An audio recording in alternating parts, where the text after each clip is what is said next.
Hello everybody, this is Joe Oi, and this is my channel Luffy's Profile number 7, where we analyze, these are the points where we analyze each character, in this case each Straw Hats, by their personality traits, features, fighting abilities, etc, etc.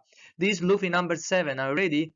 The captain is undeniably a worthwhile protagonist for Homeric deeds. And with these points, I want clarify that despite the funny part and Luffy, as you can see here, I pointed out, I want to show with these pictures that Luffy is not just a Looney Tunes character, Gear 5th, and all the strange and unconventional things he has done, and the way he fights is not completely always strange and might be completely funny and not seriously. When it must not be taken serious as should be as Zoro or other characters. With these things, let's first read it. Oda made Luffy like a fresh egg, melting from within the story and stretching his growth out over the other characters. Points out. Oda made Luffy like a fresh egg, melting from within the story and stretching his growth out over the other characters. Indeed, among top supernatural entities such as the thunder of Eneru, the light power of Kizaru, or top-notch devil fruit manipulators such as Doflamingo, who can manipulate even people's actions, and Nico Robin with her stretching abilities and arms popping everywhere. Luffy's low-ranked ability up to Gear 50 was a low-ranked ability. For most of the stories, considered low-ranked ability. That's why nobody cared. The Gomu Gomu no Mi, that's why Kaido say Gomu Gomu no what? Because it was funny to see this guy becoming a rubber. Rubber is not taken serious by anyone. His ability to stretch his body like a rubber does not seem to be an accident or an obstacle for his success. Instead, it appears as a sophisticated plot tool for Oda. Is, for me, and for Oda as well, is a sophisticated plot tool. And we will see, we saw it with Gear 50, right? He's still rubber, but even his enhanced his ability with Gear 50 can even get gigantic, right? Because he's a godlike power. Hmm?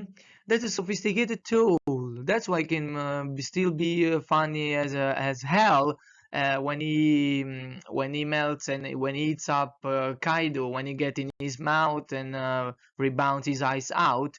That's super. It's funny as hell. But in this picture, as you can see here, you can see how actually how can be serious, how can be top-notch fighter and for Homeric deeds like a classical fighter with fist-to-fist fighter. You see. Mm. The right mean, that's why the right mean for the protagonist to get better and better and make out his own greatness as a fighter. Now see guys, don't forget the Luffy, even from this chapter here that was 200 300 to this chapter here that is over 1072 1071, over 800 chapter of difference of distance and span of time, of space and time. We can see that Luffy can fight pretty well and as organic fighter, as a normal organic fighter, real fighter, fist to fist as a fighter you can see between Muhammad Ali and Joe Frazier, for example. And you can see how his greatness can be actually pretty serious and effective and visual actually, as well as can be funny and stupid as when he becomes when he eats up, for example, Arlong teeth. We'll analyze later. Okay, we are going to that way, to that side of his funny, of his egg melting. Don't forget, see, Luffy's fights, Luffy ways to fight can be pretty harsh and basic with this fist and pretty like in Omeru, like in Omeru's fighting with spear to spear, Achille, Pollux, and the boxer fighting. The myths Greek, right? Like Ulysses with his fists, with his arch, the same. Oh, and it can be at the same time as funny as a Disney cartoon, as silly as can be a Dragon Ball Kamehameha. Okay, guys. He's the same character. They can have these two faces that share the same abilities and the same character, the same personality, okay? Of all crazy duels and battles in One Piece, Luffy's fights are in fact the most eccentric, always wonderfully dynamic and full of fun and creativity. Besides, thanks to his power, he can develop surprising techniques like the gears. Gear second was amazing, still top gears for me. When he showed up to Blue Eno and his door fruit, how far he can go with his gear second, and most importantly, helping people out in several different ways. See the whole arc of Arlong Park as sample for this. When he helps out Luffy, they help each other, Sanji and Zoro, to find their way to fight Arlong.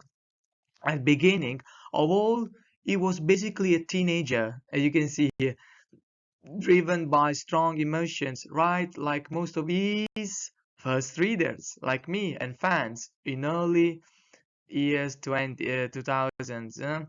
In the early 2001, 2, 3, 4, when I started reading One Piece, I was there enjoying Luffy against Crocodile becoming a balloon and spilling water from his from his belly button. Oh, he in Arlong he stole his teeth, Arlong's teeth to wound him as well. At beginning, Goldie was basically a teenager.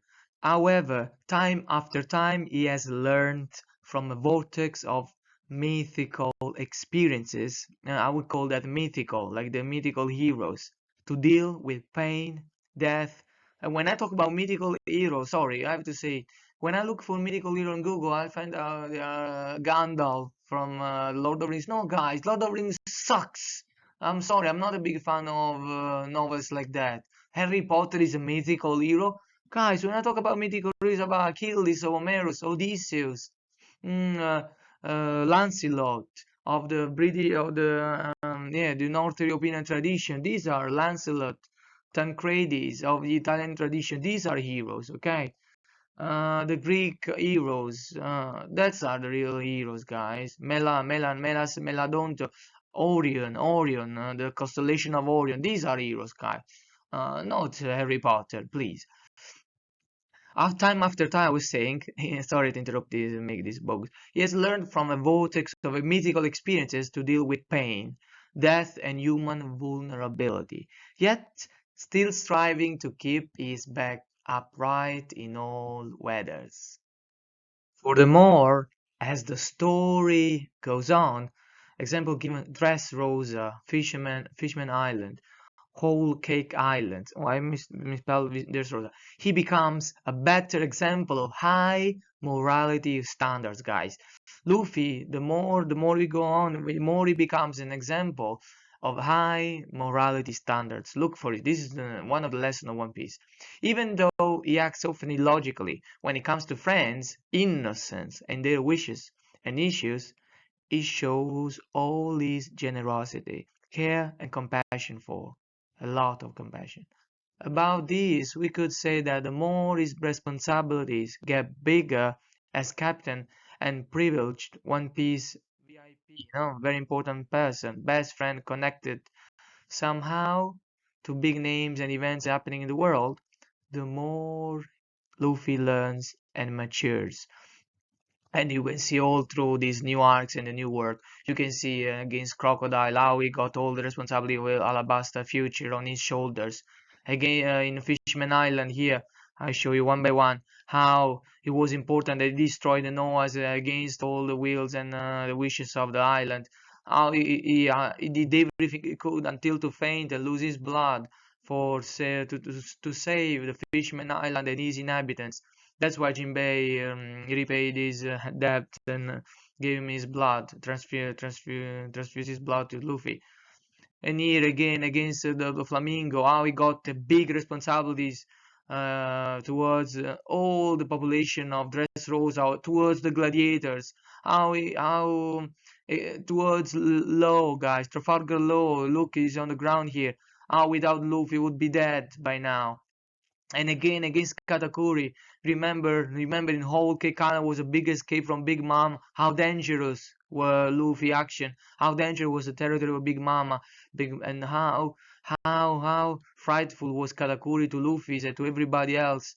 But he had to fight till death for it, and he managed to escape thanks to others. Now we focus on that things. How the cooperation with others is important.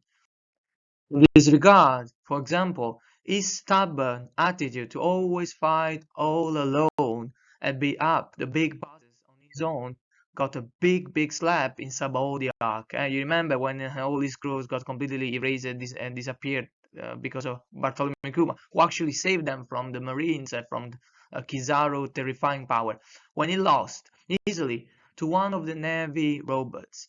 That was the first big shock, a warning he had been delivered for the future. That was a warning for all the crew and for Luffy. The new events in enemies, the new terrifying world ahead were asking his childish mindset to take a big turn and radically change his perspective on things and life. I'm talking about the importance of cooperation on the battlefield, and not specifically raised during the end scenes Dressrosa arc with Don Quixote and all gladiators who supported him against the Flamingo's family. You remember, without the gladiators' help, who scaled up and climbed the Dressrosa hill. You remember, chapter 748. Here it's Soda himself telling Luffy and us readers that without help from his friends and people on his side, without teamwork and full trust in his nakamas and allies, at any level and moments, he can't achieve anything. He can't become the pirate's king without their help. And by that, what he yearns the most, be the freest man in the world. Without Luffy alone, without Brook, without Nico Robin on his side, without Sanji, without his allies at Trafalgar Law, without Jinbei, he couldn't become anything as free as he wants. We have got this message this message more directly during the final mismatch against Doflamingo, when Luffy at last let Trafalgar Law fight along, at least for the first part.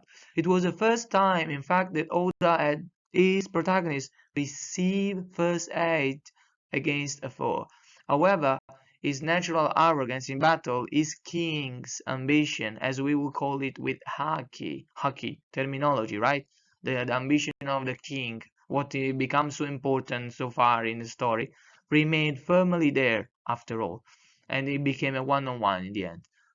Thanks to his haki, his will of the D. It's taking a great deal of time and knocks of the New World part, to have him learn this lesson, to make him aware of his limits, and by that, of the role of others when facing big pieces of aid, as Treasure Island would use it. Mm and the Captain John would say. Directly or indirectly, is facing more and more this kind of problem, and learning how to trust and rely on others. Jinbei in Fishman Island, Nami in War Kai and Pedro, and even a crook like Capone Beige against Big Mom, from who, in the end, helplessly has to run away, carried on the shoulders by Sanji, the hero of the arc. Big Mom arc was Sanji. Long way to go, and more people to ask for help and rely on anyway. After Dressrosa and Whole Cake Islands arcs, the foundation for it have been laid. Okay, for this concept to take place and for this lesson to be learned. Luffy and every Straw Hat, even the Knothead of Zoro, are no longer bulls, are not allowed to be bulls and goats racing to death. At least in the end, they are still learning that they need help and they need to help each other to find the One Piece treasure. Now that the video is over, we can relax and go to read One Piece, the Book of D by Joe. You can find it on Amazon platform, and I think in Kindle also. You can buy it on Kindle and just read up on your laptop or on your smartphone. There is a readable version, I guess, digital version. It's Kindle. I self-published this one. That is a sum up, saga by saga. There is a sum up. There's a lot of information on One Piece, and also all the points I'm recording here for you. Okay, I'm giving away. Basically, I'm giving them away. That's what I use to give. Okay, I like giving away everything. I hope you learn more and you enjoy, you discover more about One Piece, of course, and go to read the new chapter, the old chapters, and read the manga, okay? The One Piece, the book of the. You can type it in Amazon search engine. Okay, bye bye.